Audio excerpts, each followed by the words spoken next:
Hello viewers, I am SM Arif.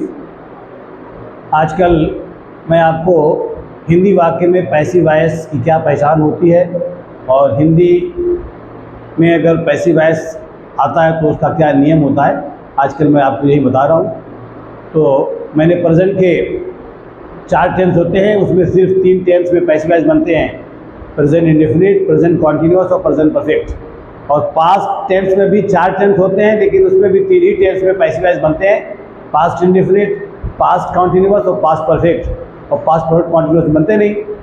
तो present के भी मैंने आपको बता दिए तीनों टेंस के पैसिव वॉइस, और पास्ट के भी तीनों टेंस के पैसिव वॉइस बना दिए हिंदी वाक्य में। अब मैं आज आपको फ्यूचर इंडेफिनिट में हिंदी वाक्य में पैसिव वॉइस की क्या पहचान होगी और उसका रूल क्या होगा, मैं आपको बताने जा रहा हूँ। तो आइए सबसे पहले फ्यूचर इंडेफिनिट में हिंदी वाक्य में पैसिव वॉइस की पहचान देखिए। जिस सेंटेंस के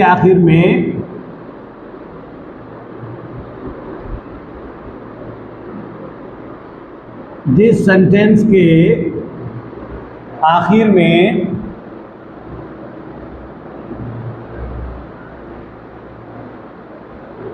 बुलाया जाएगा,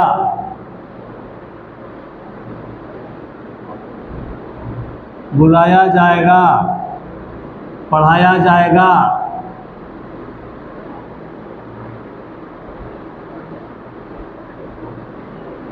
बुलाई जाएगी,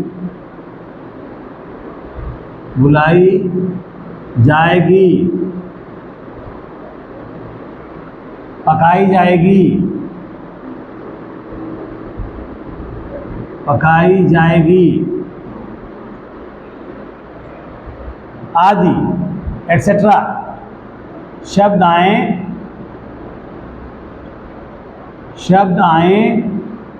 और वाक्य में कोई सब्जेक्ट और वाक्य में सब्जेक्ट मौजूद ना हो। सब्जेक्ट को हिंदी में कर्ता कहते हैं, जो काम करता है।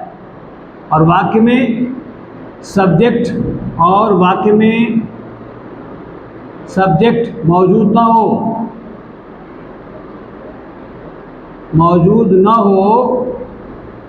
तो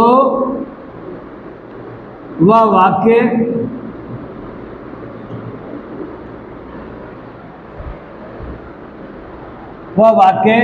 फ्यूचर इंडेफिनिट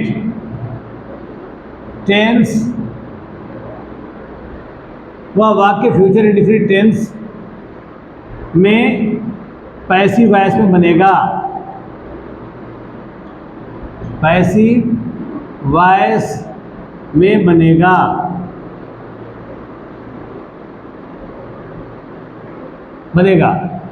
ये बहुत पहले आपको बताया जा चुका है कि जिस टेंस में पैसिव वॉइस होता है, ठीक अगले टेंस की हेल्पिंग वर्ब लगाते हैं। यानी फ्यूचर इंडेफिनिट में अगर सेंटेंस है पैसिव वॉइस का, तो आप फ्यूचर कॉन्टिन्यूअस की हेल्पिंग वर्ब लगाएंगे, विल बी शैल बी लगाएंगे।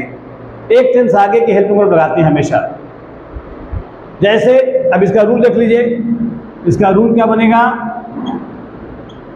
इसमें आप सबसे पहले ऑब्जेक्ट लिखेंगे। ऑब्जेक्ट को हिंदी में कर्म कहते हैं, कर्म। ऑब्जेक्ट लिखेंगे प्लस विल बी या शैल बी। आप जहां चाहें विल बी लगाएं, जहां चाहें शैल बी लगाएं, आपकी फ्रीडम पे है।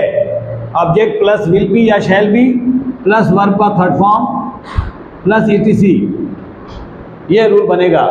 तो फ्यूचर इंडेफिनिट में अगर पैसिव वॉइस आता है तो बहुत सिंपल नियम है कि इसमें एक वचन बहुवचन का कोई मसला नहीं। अगर सब्जेक्ट नहीं है और बिना सब्जेक्ट के काम हो रहा है तो वो पैसिव वॉइस में होगा। आप सबसे पहले ऑब्जेक्ट लिखेंगे, फिर विल बी या शैल बी लिखेंगे, फिर वर्ब का थर्ड फॉर्म लगाएंगे, फिर जो बचेगा वो लिखेंगे। और निगेटिव और इंट्रोगेटिव में बी को अलग करेंगे। जैसे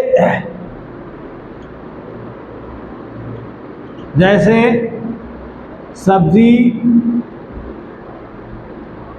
बनाई जाएगी।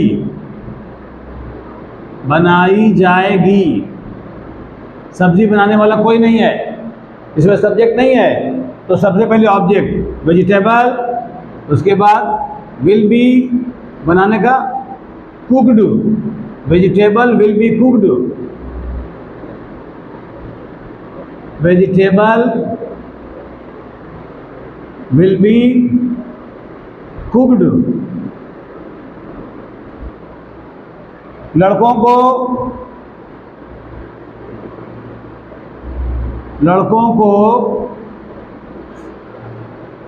आगरा भेजा जाएगा, आगरा भेजा जाएगा, भेजा जाएगा। कौन आगरा भेज रहा है पता नहीं, और जिसको भेजा जा रहा है वो ऑब्जेक्ट है, वो सब्जेक्ट नहीं है। तो ये सेंटेंस भी पैसिव वॉइस में है और फ्यूचर इंडेफिनिट में है, तो हम फ्यूचर कॉन्टिन्यूअस की हेल्पिंग वर्ब बनाएंगे। तो लड़कों को boys will be sent to Agra, boys will be लगाएं या शैल बी लगाएं, आपको फ्रीडम है। बॉयज विल बी सेंट, ये सेंट का थर्ड फॉर्म है, सेंट टू आगरा। क्या रमेश को दंडित किया जाएगा? दंडित नहीं किया जाएगा।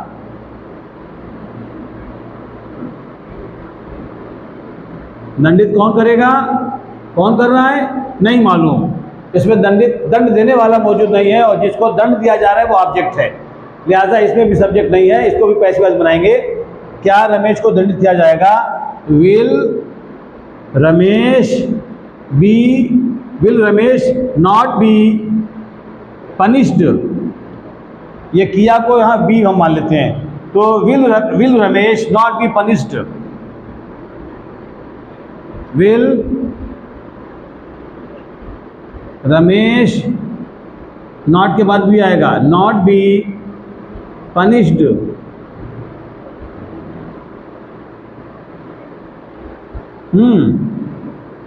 माँ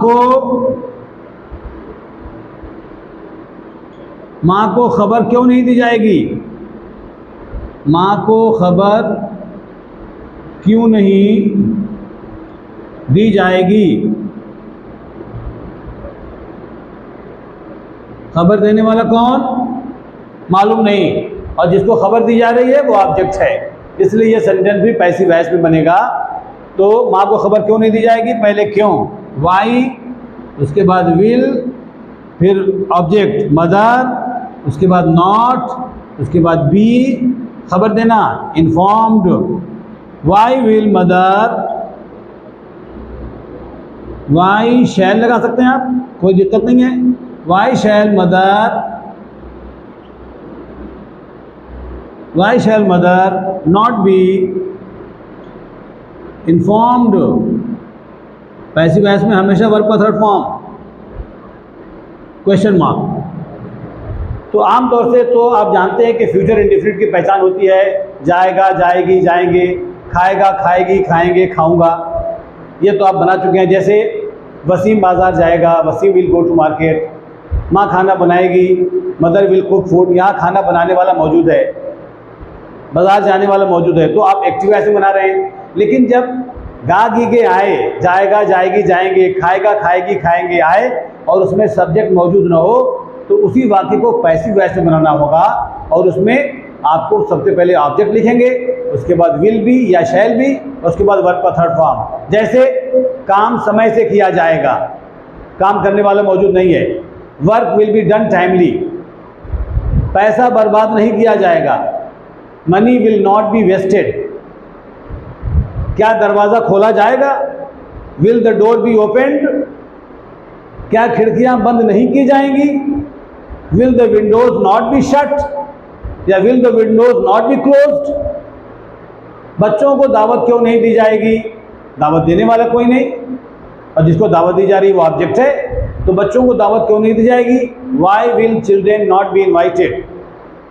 तो व्यूअर्स, बहुत सिंपल सा डिफरेंस है एक्टिव में और पैसिव में। बस एक बात आपको ध्यान में रखना है कि एक्टिव वॉइस में हमेशा सब्जेक्ट जो है वो हावी रहता है, सब्जेक्ट डोमिनेट करता है, सब्जेक्ट से वाक्य शुरू होता है और पैसिव वॉइस में हमेशा ऑब्जेक्ट से वाक्य शुरू होता है। और अगर पैसिव वॉइस में सब्जेक्ट आता भी है तो उस सब्जेक्ट को हम बाई के साथ लास्ट में लिखते हैं। जैसे मिसाल के तौर पे खाना गीता के द्वारा पकाया जाएगा। खाना कौन पकाएगा? गीता, लेकिन गीता के द्वारा आ रहा है तो गीता के द्वारा, बाई गीता, इसको हमको लास्ट में लगाना होगा। पहले हम बनाएंगे खाना पकाया जाएगा, फूड विल बी कुक्ड, किसके द्वारा? बाई गीता। काम बच्चों के द्वारा किया जाएगा, तो जिस वाक्य में बच्चों के द्वारा, मेरे द्वारा, तुम्हारे द्वारा, बच्चों की जानिब से, मेरी जानिब से, उसकी जानिब से, अगर ऐसे सेंटेंस आए तो वो भी पैसिव वॉइस में ही बनेगा।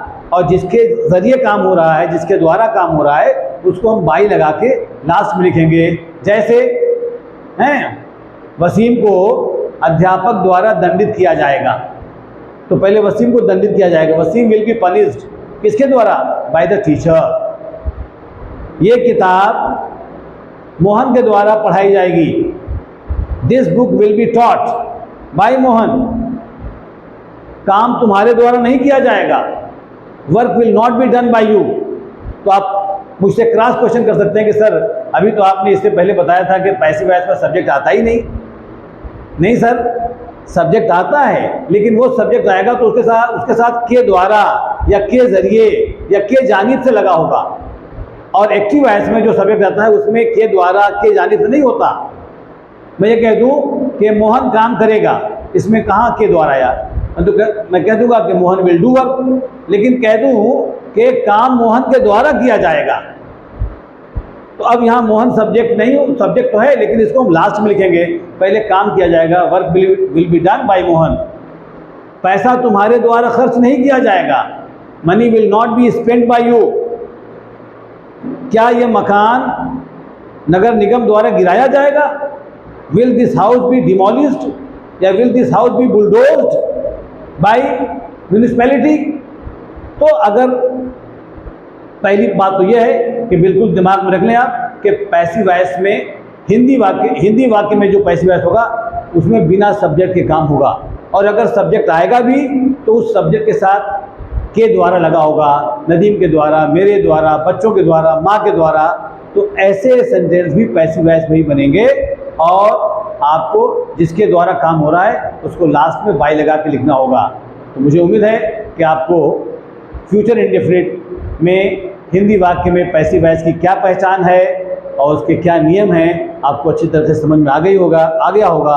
अगर ये वीडियो पसंद आए तो आप इसे लाइक करें, शेयर करें और सब्सक्राइब ना किया हो तो सब्सक्राइब भी करें और आइकन बेल को ज़रूर प्रेस करें ताकि मेरी सारी वीडियोस आप तक पहुंचती रहे और आप उसकी स्टडी करते रहें, आपको उसका एडवांटेज मिलता रहे।